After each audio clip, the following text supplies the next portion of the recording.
Welcome to Being a Successful Leader with Carl Welty. Carl is a leadership pioneer with years of challenging leadership and consulting experience. Here's Carl with some valuable insights, practical and proven methods for being a successful leader.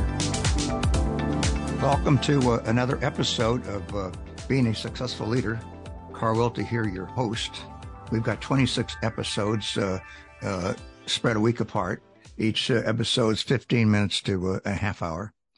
And the intent of this series is to provide you with valuable insights and practical and proven know-how on leadership, leading to with application, helping you gain greater clarity, confidence, and competence in being a leader.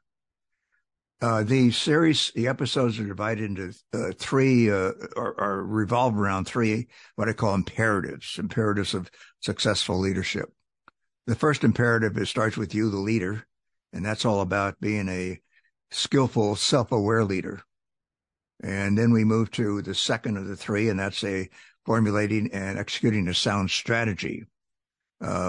Just who we are, what we stand for, the identity, and then move on to setting a direction, which is visioning, and then strategies, and then actions behind that. And then, of course, executing, which is extremely important.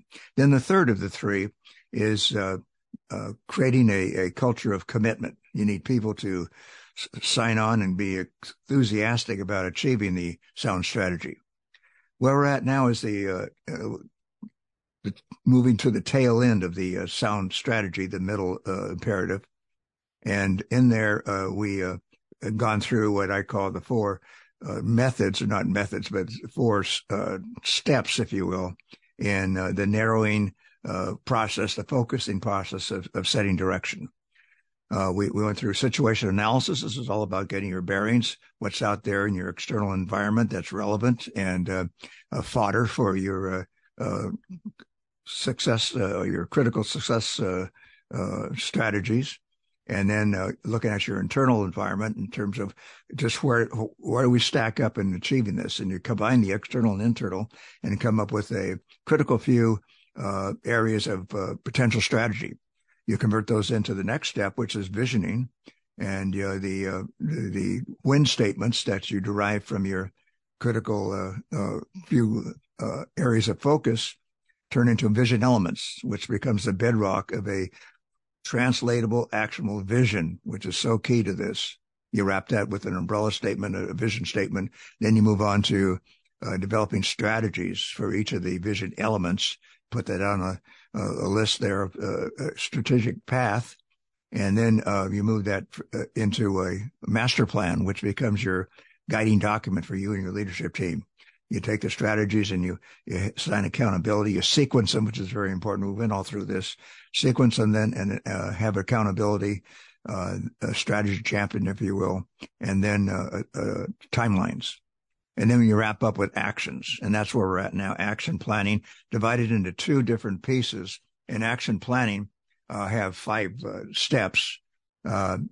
Project specifications, which is defining success. Implementation opportunities and challenges, which is looking ahead and say, what's in front of us here? And then the wisdom you gain from that, plowing that into your planning process. Those two I covered last episode, and that I called action planning project specifications. Today, we do the last 3 steps, which is the work breakdown structure, and then followed by a work plan, and then team agreements.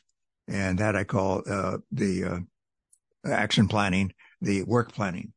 Now, again, I encourage you to go to the website, welty.com, and you can pick up on any of the past episodes there. Just go over to Leadership Resources, scroll down, and you can click on the podcast bar there, and you can instantly go and capture any of the past episodes, which I think is very valuable. In addition, encourage you to grab a copy, if you haven't already, of my book, in this particular case, Making and Fulfilling Your Dreams as a Leader. It complements what we're talking about here very well, gives you more detail, gives you graphs, charts, examples, and also serves as an ongoing reference. How to order the book is right there. You just click on the vendor you want to, and it takes you right to the page to order. Okay, so let's get started with the work planning part of the action planning. As I mentioned before, action plans are scalable. It depends on the complexity of your action plan. There's a difference between importance and complexity or detail. You may have a very, very, very important strategy that you and your leadership team just need to commit to and with due diligence follow. You don't need a lot of detailed planning on the thing, but you need the commitment. On the other hand, whether it's as important or less important or more important, some of your strategies really require you to get down to brass tacks and lay out a detailed plan. But it's scalable. In the 5 steps I mentioned in crafting an action plan, the project specification step, I think, always has to be there. You need to find success and then look down the road and what's ahead for us and how can we identify that and maybe plan for that. The third step and fourth step are structures, work breakdown structure, which can lead to, if you need to go that far, into a work plan. Those are very flexible, and you don't need both of them. Many times you do, and I encourage you, but again, you can stop at a work breakdown structure and not go to a detailed work plan.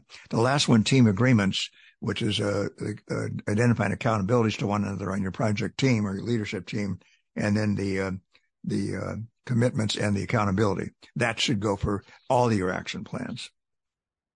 Okay, step 3 of the 5 steps I mentioned in the action planning process, so the way I define it, is a work breakdown structure. It comes right out of project management. Some of you, I'm sure, are familiar with it. And what we've done here is you have your project specifications already, and you have looked down the road and taken a look at what's ahead and identified those things and perhaps ready to plow those into your planning. The work breakdown structure would be the next step. And that's what it is a methodology for identifying and grouping the various work packages that lies ahead, the work packages and the related tasks that would fall under each of the work packages. Most times, 3 levels of work breakdown structure is really efficient. The first level is the objective. You would find the objective back there in the first step in my action planning process, which is the project specifications. You had the objective and then you had desired outcomes. So you had the objective, and then you take a look at what are the logical work packages that we have to go through to accomplish this. And then under each of those work packages, what is the relevant task under each? That should serve you many times very, very well, just that work breakdown structure. And in terms of moving from that on to your execution. But sometimes it's not enough.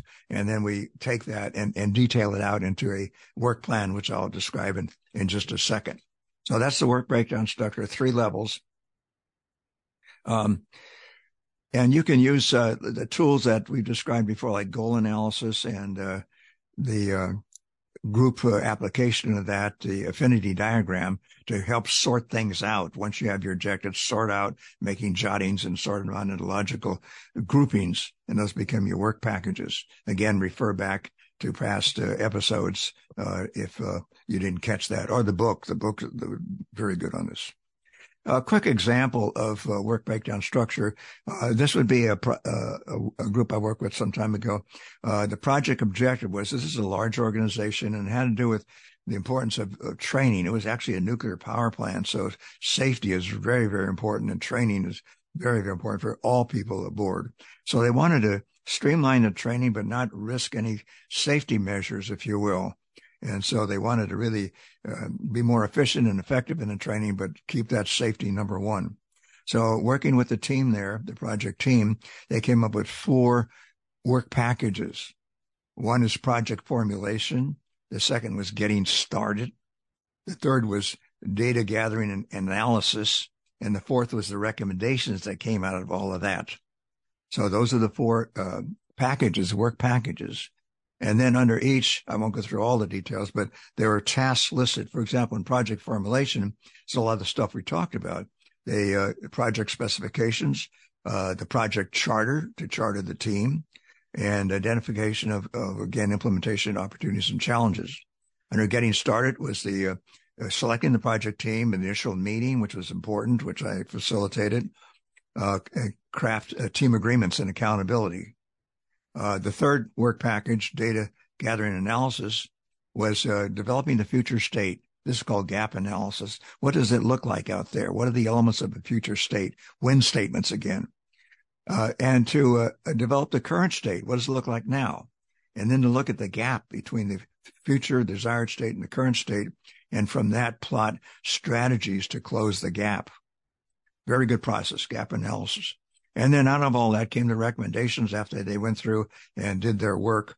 They crafted the recommendations as a task, present the recommendations to top management, and then got approval, authorization, and then develop an implementation plan.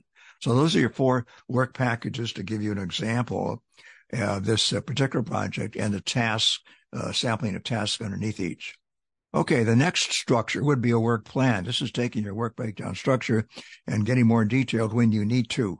And the work plan I'm going to give you, the structure, will serve you very, very well in most instances, probably more than you need. Once in a while, with very, very large projects, construction projects and so forth, they will actually even have project planning teams whose task it is to develop these detailed project plans, and then the constructors, builders, and so forth will then use them. And they, of course, collaborate on that. But a work plan is a methodology for sequencing and detailing the specific work to be done and related accountabilities, timing, and resources needed to complete the work to achieve the project objective. Again, I'll go through that with you, and this will serve you, I think, quite well. If need be, there's software programs and that sort of thing if you need a lot more detail. But the rudiments are the same, and what we're going to describe here will be, even if you use software programs, will be the heart of your work plan. So 3 parts to a work plan: program, schedule, and resource allocation. Program, schedule, and resource allocation. The program is exactly what it sounds like. It's the steps. Sometimes there's phases, and under the phases, steps, phase 1, step 1, 2, 3, 4, and so forth. So they're the sequence of steps, and then the accountability for each of the steps. This would be the, on a sheet of paper, this would be the initial, if you will, of who's going to be accountable for that step. Remember, accountability we define as the obligation to achieve results. So that's your program. And then the schedule would be timelines, the anticipated beginning and ending for each of the steps.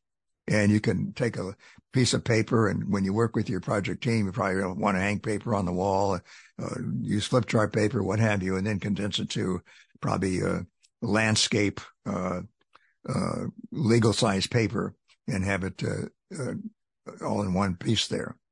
And then there's the resource allocation. What will it take for each of these steps? So you have your program, then you have your schedule, resource allocation. I have 4 elements there. People days. What is the estimated people day for this step? Is it just a few people days, or is it pretty massive? Financial. What are the out-of-pocket costs for this particular step?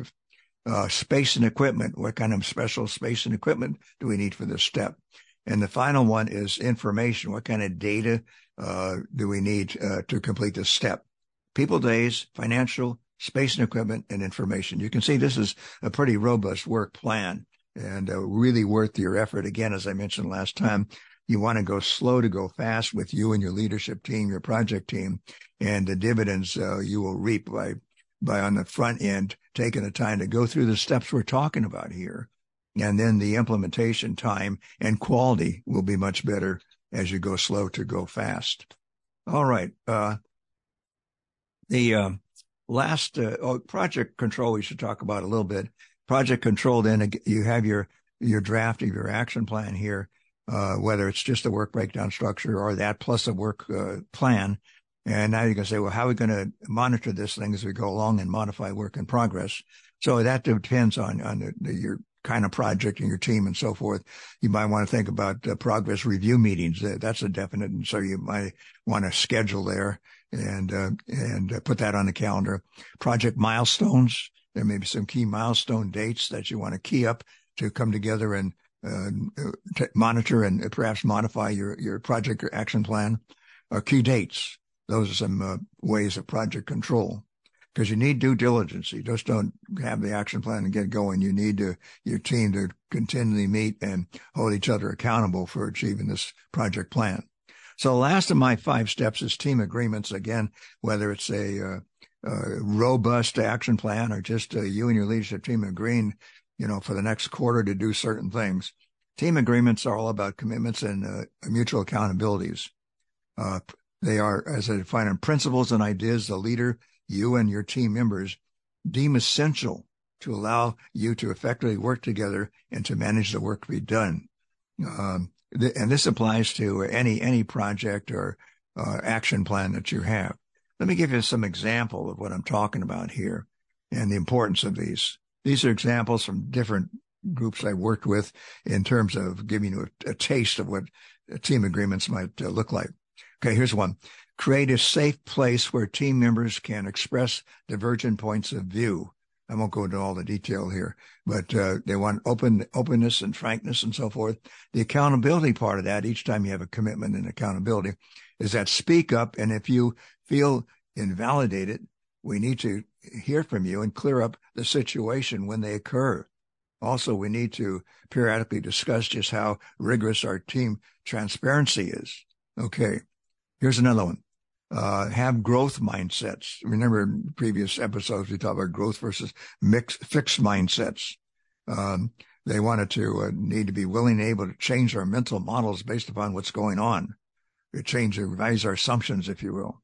The accountability part of that was questioning each other when we seem or sense someone is being mired in a fixed mindset. Why are they thinking that way? Okay. Another one, just do a couple more. Come to team meetings prepared. Well, that's obvious.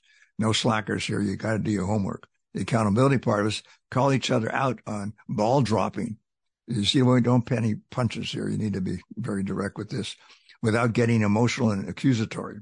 And the final example I'm going to give you, at the end of each team meeting, we agree on conclusions, actions, and to be taken, and the communications to occur outside of this meeting. I mentioned this, I think, before in one of our episodes. That's my shorthand way of, instead of taking the detailed, transcriptions, and sometimes legally you have to do that. But in most of your meetings, what you really need is, what did we conclude today? The actions to be taken, the accountability, and then what do we talk about or not talk about outside of this meeting? Very, very handy summary that you should definitely have for any of your project meetings or if staff meetings and so forth. Okay. And the accountability for that was to start each meeting with feedback regarding agreed to conclusions, actions to be taken, and related communication. So there you have it, my 5 steps. And today we reviewed the planning steps. So I hope, again, this is meaningful to you and hope things are going well. Check out the book for, greater understanding and ongoing reference. And we'll see you next time. Next time we'll talk about the execution part of sound strategy. Extremely important. You can do a great job of planning, but you got to, when the rubber hits the road, you got to be there and have due diligence in executing your plan. Till then, you take care.